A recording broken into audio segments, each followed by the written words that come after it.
Chứ có điều ở bên luôn là cho nó chứ tỏ tên nó có khởi tạo cho nó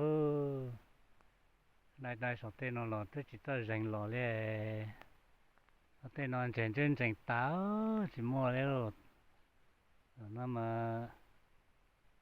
lại khó thế rồi con lại làm lại khó lấy chứ chỉ bao hay tà chứ gì rồi